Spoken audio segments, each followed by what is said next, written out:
السلام علیکم ناظرین، A1 ٹیلی ویژن کے پروگرام سچ بولو کے ساتھ میں ہوں آپ کا میزبان شہریار احمد۔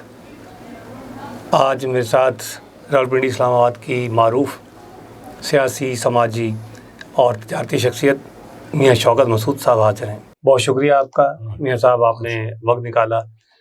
ناظرین، میاں شوکت مسعود کئی دہائیوں سے سماجی خدمات انجام دے رہے ہیں۔ روٹری کلب میٹروپولیٹن کے صدر رہے اور ابھی بھی ایکٹیویٹیز کر رہے ہیں وہاں پہ۔ اس کے علاوہ federation of Pakistan chamber of commerce and industry کے وائس پریزیڈنٹ بھی منتخب ہوئے 2017 میں، اور اسلام آباد chamber of commerce and industry کے 1990 میں غالباً آپ صدر رہے۔ آپ اپنے جو کاروباری اور سماجی اور سیاسی تجربات ہیں، جیسے آپ نے یہاں پہ زندگی گزاری ہے، بڑی کٹھن لائف ہوتی ہے ایک کاروباری شخص کی تو میاں صاحب ہمارے ملک میں خاص طور پر، کیونکہ اسے بہت سارے مسائل کا سامنا کرنا پڑتا ہے۔ آپ جتنی بھی نیک نیتی کے ساتھ کاروبار کرنا چاہیں، یہ سماج، یہ یہاں کے جو ریڈ ٹیپزم ہے، یہاں کے جو مسائل ہیں، وہ اچھے بھلے نیک نیت انسان کو بھی جو ہے نا اس کی لائن خراب کرنے کے لیے تیار بیٹھے ہوتے ہیں۔ آپ کا اس حوالے سے کیا تجربہ ہے؟ اس میں شاہد بھائی، سب سے پہلے تو آپ کا شکریہ، آپ نے اپنے پروگرام میں مجھے دعوت دی، بڑا مشکور ہوں آپ کا۔ آپ کے ساتھ بڑے پرانے دیرینہ تعلقات ہیں، تو آج بڑی خوشی محسوس ہو رہی ہے یہاں آ کے، اور خاص طور پہ اس چینل پہ پہلی دفعہ میں آیا ہوں، تو اس پہ بھی مجھے بڑی خوشی ہو رہی ہے۔ آپ نے صحیح کہا، کاروبار پاکستان میں کرنا، ہم کاروباری لوگ کہتے ہیں ہم کاروبار نہیں کرتے، ہم جہاد کرتے ہیں۔ ہم جہاد کر رہے ہیں کہ اس کاروبار میں، کیونکہ ہم سمجھتے ہیں کہ اس ملک کی اندر اگر ہم جدوجہد نہیں کریں گے، ہم اس ملک کو کچھ نہیں دیں گے، تو پھر ہم اس ملک سے کیا حاصل کر سکتے ہیں۔ تو میرے والد صاحب مرحوم 1967 میں اسلام آباد شفٹ ہوئے تھے، تو اس وقت ہم چھوٹے چھوٹے تھے، یہاں آئے اور والد صاحب نے یہاں کاروبار بنایا، چیزیں کی، اور ہم یہیں اسٹیبلش ہو گئے، اور اس وقت سے لے کے آج تک یہیں ہیں۔ اور اس کے بعد 1973 میں ہمیں نیشنلائزیشن کا سامنا کرنا پڑا۔ اس وقت جو میرے والد نے جتنی انڈسٹریز لگائی تھیں اس زمانے میں، وہ سب نیشنلائز ہو گئیں۔ تو وہ کہتے ہیں نا، ایک نئے سرے سے کاروبار کی جدوجہد میرے والد صاحب مرحوم نے شروع کی کہ دوبارہ اس کو کھڑے کریں گے، دوبارہ کام بنائیں گے، سلسلہ کریں گے۔ فضل انڈسٹریز کی بات کر رہے ہیں؟ جی سر، اس سے پہلے ہماری یہاں فضل ویجیٹیبل گھی مل کے نام سے گھی مل ہوتی تھی، تو ہماری 3 گھی ملیں نیشنلائز ہوئی فاطمہ فضل انڈسٹریز بھی کبھی وہ فاطمہ فضل ہم نے بعد میں لگائی تھی بعد میں۔ تو فضل ویجیٹیبل گھی مل ہماری تھی، وہ نیشنلائز ہو گئی۔ وہ اس وانے میں ہماری 3 گھی ملیں، ایک ملتان تھی، ایک فیصل آباد میں تھی، فیملی کا بزنس تھا ہمارا، تو وہ نیشنلائزیشن کا میں بہت بڑا سیٹ بیک کرا۔ تو کاروبار میں ایک دھچکا لگتا ہے تو پھر اتنا آسان نہیں ہوتا۔ تو اس زمانے میں جو لوگ کاروبار جن کو دھچکا لگا تھا، بہت سے لوگ وہ اس ملک چھوڑ کے چلے گئے، لیکن الحمدللہ ہماری فیملی، ہمارے لوگوں نے فیصلہ کیا کہ نہیں، ہمیں اسی ملک میں رہنا ہے اور اسی ملک کے اندر کاروبار کو توسیع دینی ہے، کم کرنا ہے۔ تو وہ پھر ہم چھوٹے چھوٹے پہلے کاروبار کے اندر رہے، وہ اس دور کے اندر، پھر ضیاء صاحب کا جب دور آیا، پھر اور اس کے بعد جو پرائیویٹ دور آنے شروع ہوئے، تو اس سے یہ ہوا کہ دوبارہ کاروباری سرگرمیاں بڑھ گئیں۔ تو پھر اس کے اندر پھر نئے سرے سے کاروبار اسٹیبلش ہونے شروع ہو گئے، اور پھر والد صاحب نے پھر اس زمانے میں 2-3 نئے کاروبار بنائے، جن میں سے ایک یہ فضل انڈسٹری تھی، جس میں اس وقت میں ابھی موجود ہوں۔ یہاں ہم نے پیپر بیگز کا، ایک سیمنٹ بیگ کے بیگز بنانے کا یونٹ لگایا تھا، جو تقریباً 27 سال ہم نے وہ چلایا۔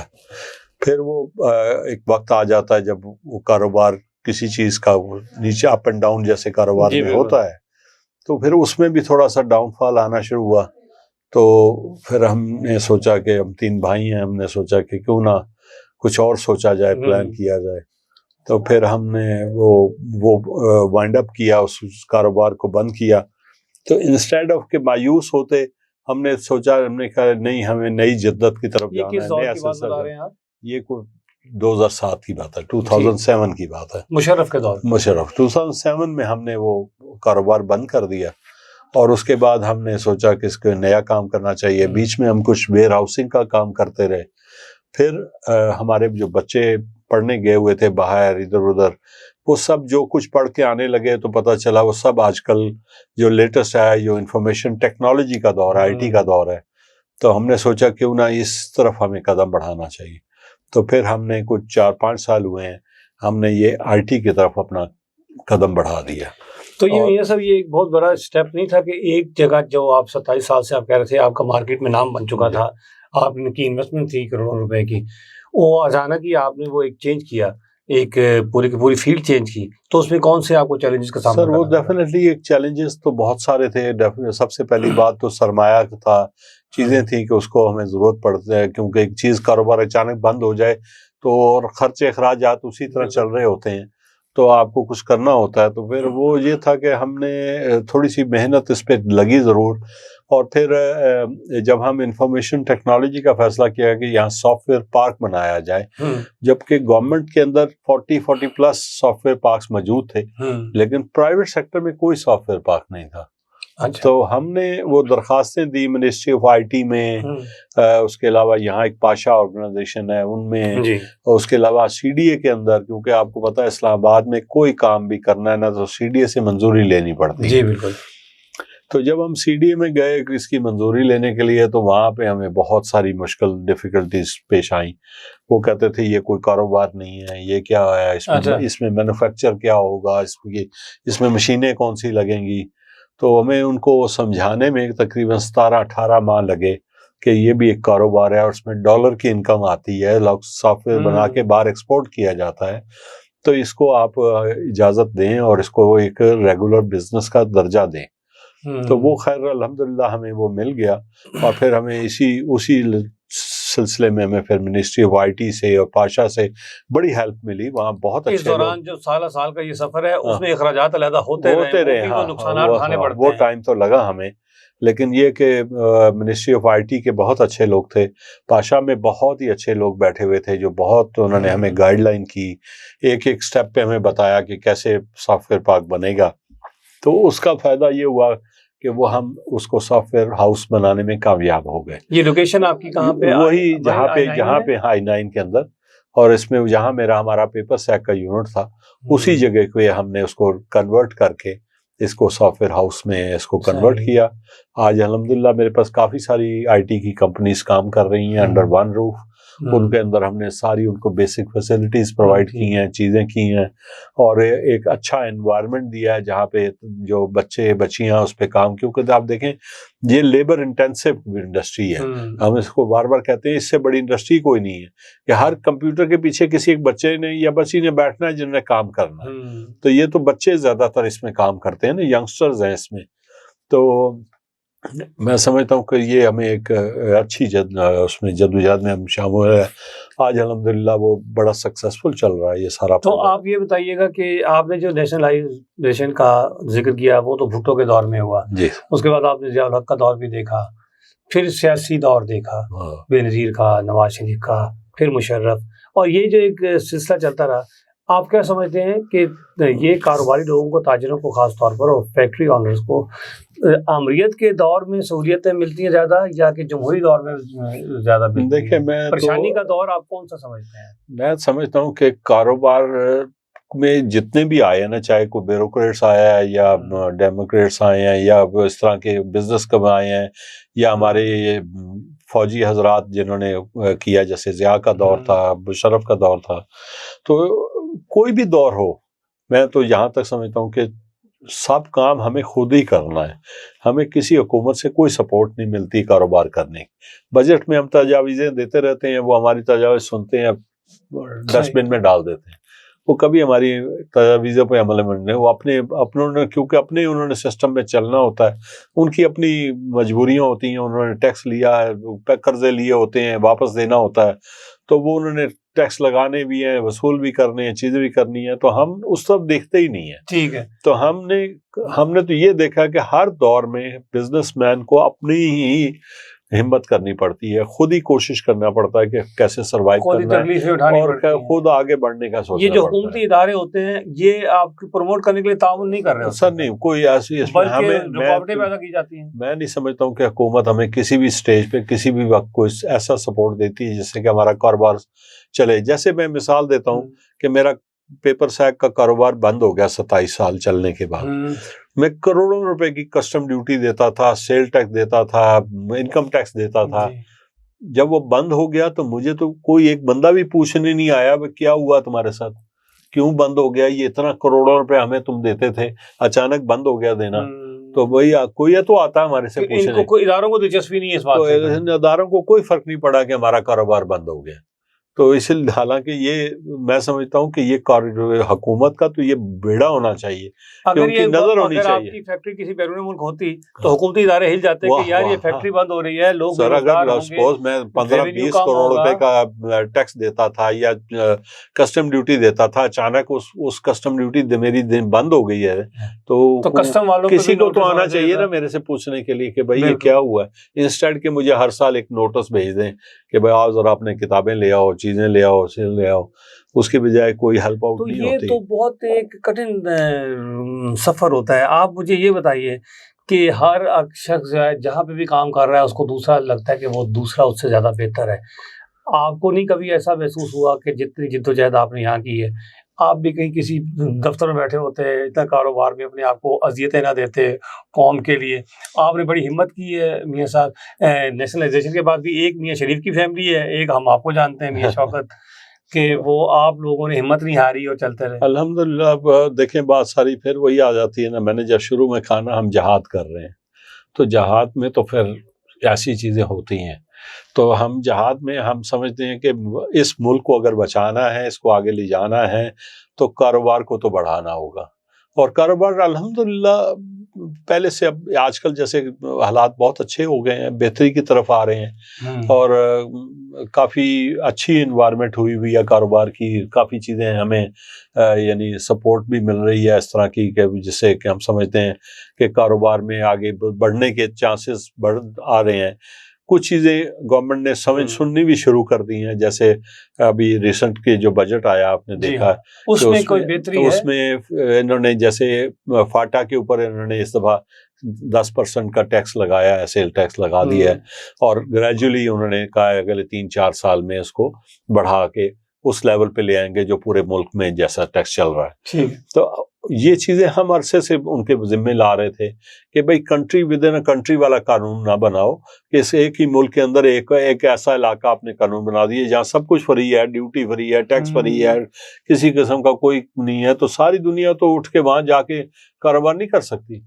تو چند لوگ وہاں چلے گئے، انہوں نے وہاں کاروبار اسٹیبلش کیا، وہ کہیں سے کہیں چلے گئے. جی بالکل. لیکن وہ تو کوئی حق نہیں، ہمارے کاروباری بھائی ہیں، ترقی ہوتی ہے تو اچھی بات ہے. لیکن دوسرے شہر کے اندر، اپنے ملک کے دوسرے شہروں میں جو اسی طرح کا کاروبار کر رہے ہیں ان کو بہت نقصان ہو رہا تھا. تو آج الحمدللہ یہ ہماری سنوائی ہوئی، اس طرح کا ٹیکس آیا، نظام چیزیں آئی ہیں، اور گریجولی کچھ چیزوں کو کم بھی کیا جا رہا ہے. جیسے کارپوریٹ ٹیکس ہیں اس کو کم کیا ہے، سیلریز میں تھوڑا جن لوگوں کی سلیبز بنی ہوئی تھی اس میں بھی کچھ انہوں نے تھوڑا سا کمی کی ہے. تو اس طرح سے کچھ بہتری کی طرف ہم جا رہے ہیں. تو آپ دیکھیں کہ پہلے تو بالکل ہی بینک سے قرضہ لینا بند ہو گیا تھا، چیز نہیں ہو رہی تھی، کاروبار بند ہو رہا تھا. لیکن اب کچھ بہتری کی طرف ہم آ رہے ہیں. تو میں سمجھتا ہوں کہ آپ کا کبھی یہ دل نہیں کیا جی کہ آپ بھی سارا سمیٹ سموٹ کے کہیں دوسرے ملک میں جا کے فیکٹری لگا لیں؟ اس ملک میں جیسے آپ نے کہا کہ جہاد کر رہے ہیں، لیکن بہت سارے ایسے میں نے دیکھے ہیں تاجر پیشہ لوگ جو آخر کار یہ پالیسیوں سے، ٹیکسز اور دوسرے معاملات سے تنگ آ کر اپنی سب مال و متاع بیچ باچ کر بیرون ملک. سر وہ دیکھیں اگر سارے اس ملک سے ہی چلے جائیں گے تو پھر کام کیسے چلے گا؟ کام تو تب چلتا ہے کہ جب آپ نے اس ملک میں کچھ نہ کچھ کرنا ہے، یہاں کے لوگوں کو امپلائمنٹ دینی ہے. 25 کروڑ عوام ہے آپ کی، 25 کروڑ میں سب سے زیادہ اس وقت جو ہمارے پاس جو سب سے بڑی پاور ہے نا وہ یوتھ ہے، اور یوتھ ہمارے پاس سب سے زیادہ ہے. تو اگر ہم یوتھ کے لیے کوئی کام نہیں نکالیں گے، جیسے میں نے بتایا نا ابھی میں نے سافٹ ویئر پارک بنایا ہے، تو میرے پاس جو اس وقت بے پناہ جو کمپنیز آئی ہیں کام کر رہی ہیں، اس میں سب سے زیادہ یوتھ کام کر رہی ہے. جی بالکل. تو اب اگر میں کہوں کہ 250-300-400 یوتھ اس سب جگہوں پہ مل کے کام کر رہا ہے تو 400 امپلائمنٹ آئی ہے. اور 400 امپلائمنٹ ایک بندے کی امپلائمنٹ کا مطلب اس کی پوری فیملی اس میں بیچ میں انوالو ہے. تو وہ 400 خاندان ہو گئے. اگر 5 بندے بھی ایک گھر کے گنے جائیں ایوریج گنے تو 400-500 سے والے جو ہیں وہ کئی ہزار پہ چلی جاتی بات. تو ابھی آپ کیا نوجوان نسل کو کیا سجیشن دیں گے, کیا ان کو گائیڈ کریں گے کہ کئی بچے ہیں جو ہر وقت سرکاری نوکری کے بارے میں سوچتے رہتے ہیں, ان کو بھی اگر بزنس میں آنا پڑے تو کون سی فیلڈ کا انتخاب کریں؟ دیکھیں سرکاری نوکری ہو, ٹیچرز کی نوکری ہو یا CSS والے ہوں, افسران ہوں, چیزیں ہوں, یہ بھی ضروری عمل ہے. اس فیلڈ میں بھی لوگوں کو آنا چاہیے. لیکن آج کل کی جو نئی جنریشن کو میرا پیغام یہ ہے کہ نئی ٹیکنالوجیز آ رہی ہیں, دنیا بہت تیزی سے آگے جا رہی ہے. اگر ہم نے اس کو نہیں قابو کیا یا کاپی نہیں کیا یا ان سے آگے نکلنے کی کوشش نہ کی تو پھر ہم بہت پیچھے رہ جائیں گے, جس میں آرٹیفیشل انٹیلیجنس کا دور آ چکا ہے اور روبوٹکس کا دور آ چکا ہے. ابھی آپ کے سامنے ہے, ابھی جو ہماری پاکستان اور انڈیا کے درمیان جو سلسلہ چلا اس میں کس چیز نے جنگ میں آپ کو جیتا ہے؟ آپ کو ٹیکنالوجی نے جتوایا ہے. اس میں آرٹیفیشل انٹیلیجنس نے جتایا. آپ کی ٹیکنالوجی میں اچھی ٹیکنالوجی لی تو آپ ان کے مقابلے میں آگے نکلے. تو آپ کو یہ سب چیزیں سیکھنی چاہیے, یوتھ کو ہی سیکھنی چاہیے. آپ آرٹیفیشل انٹیلیجنس پڑھیں, روبوٹکس پڑھیں. یقین مانیں اس فیلڈ میں بہت سکوپ بڑھ رہا ہے, بہت آگے آنے کی چانسز ہیں, اور یوتھ کو چاہیے کہ اس پہ دن رات لگا کے اپنی پڑھائی مکمل کریں. پڑھائی کے بغیر کوئی چیز ممکن نہیں ہے. کوئی سمجھے کہ میں FA کر کے صبح ₹1,00,000 کی تنخواہ میں لگ جاؤں گا, ممکن نہیں ہے. ایون اب تو BA MA کرے ہوئے لڑکے لڑکیاں آتے ہیں, وہ ان کو اتنی تنخواہیں نہیں ملتی ہیں. جی بالکل ٹھیک کہا آپ نے. پڑھائی لکھائی تو بہت ضروری ہے. آج کل تو ہمارے دور میں تو BA MA کوئی تعلیم ہوتی تھی, آج کل تو وہ چپڑاسی نہیں بھرتی ہوتا. بالکل ایسے ہی ہے. ٹیکنیکل تعلیم حاصل کرنا بہت زیادہ ضروری ہے. انڈیا اور پاکستان کی ریلیشن شپ کے بارے میں جو ہے تجارت کتنا اہم رول ادا کر سکتی ہے؟ ہم نے یہ دیکھا ہے کہ جب مسلم لیگ نون کی حکومت ہوتی ہے تو میاں نواز شریف صاحب پہ اکثر ان کے مخالفین یہ اعتراض کرتے رہے کہ جی وہاں سے تجارت کرنا چاہتے ہیں, اور وہ کہتے تھے کہ ہاں میں تجارت کرتا ہوں تو انڈیا کے ساتھ تجارت ہونی چاہیے. لیکن یہ جو اس کی مخالفت ہے اور اس کے حق میں دلائل ہیں, تو آپ اس کے حوالے سے کیا بات کریں گے؟ میں تو سمجھتا ہوں کہ دونوں ملکوں کو فوراً آپس میں بیٹھنا چاہیے اور اپنے کاروباری روابط بحال کرنے چاہیے. ہمیں ایک دوسرے کی بڑی سخت ضرورت ہے. وہاں پہ بھی پاپولیشن بے پناہ ہے اور ہمارے پاس بھی پاپولیشن اور اگر اس پورے ریجن کو دیکھوں نا تو جس میں بنگلہ دیش بھی آ جاتا ہے, انڈیا بھی آ جاتا ہے, ہم بھی آ جاتے ہیں, سری لنکا بھی آ جاتا ہے, اور یہ سارے کی اس کی سب کی پاپولیشن گنے نا تو پوری دنیا کی سب سے ہائیسٹ پاپولیشن ہماری ادھر ہے ہمارے پاس. تو ہر چیز کی ضرورت ہمیں, کپڑا لتا ہمیں چاہیے, کھانا پینا ہمیں چاہیے, ہاؤسنگ ہمیں چاہیے, سب. تو اگر ہم آپس میں مل کے تجارت کی طرف توجہ کریں تو یہ سارے ملک بہت ترقی کر سکتے ہیں, انسٹیڈ کہ ہم وایا میڈیا ڈھونڈتے ہیں. ابھی آپ دیکھیں ہماری جو فارماسیوٹیکل انڈسٹری تھی اس کا بہت سارا را مٹیریل انڈیا سے آتا تھا اور پھر وہ چلتی تھی. اب وہ جب سے کاروبار بند ہوا تو ان کو وایا میڈیا ڈھونڈنا پڑا.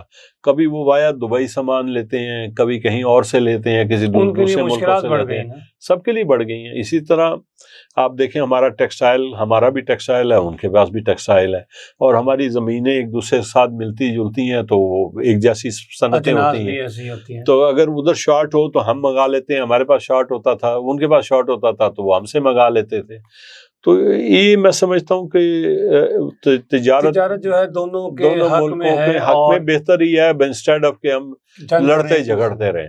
لڑنے جھگڑنے کی بجائے یہ دور تجارت بڑھانے کا دور ہے, اس کو اس طرف توجہ کرنی چاہیے اور یہ دونوں ملکوں کے لیڈروں کو اس پہ سوچنا چاہیے. ابھی بھی صاحب پوری دنیا میں جو ہے جنگ کے بادل چھائے ہوئے ہیں. آپ کو پتہ ہے اسرائیل ادھر شام, فلسطین اور کون کون سے ممالک میں, یمن وغیرہ میں بھی حملے کر چکا, مستقل کر رہا ہے. آپ ایران پر رات حملہ کر دیا, ایران نے بھی وہاں ڈرونز بھیجے ہیں. آپ یہ جنگ کو اس خطے کی کس طرح دیکھ رہے ہیں, اس خطے کی تباہی کے حوالے سے؟ اس کے بعد کچھ لوگوں کا یہ بھی کہنا ہے کہ ایران کو بالکل ویک کرنے کے بعد یہی طاقتی طاقتیں امریکہ, بھارت اور اسرائیل پھر پاکستان پر حملہ کرنے کے لیے بیٹھی ہیں تیار.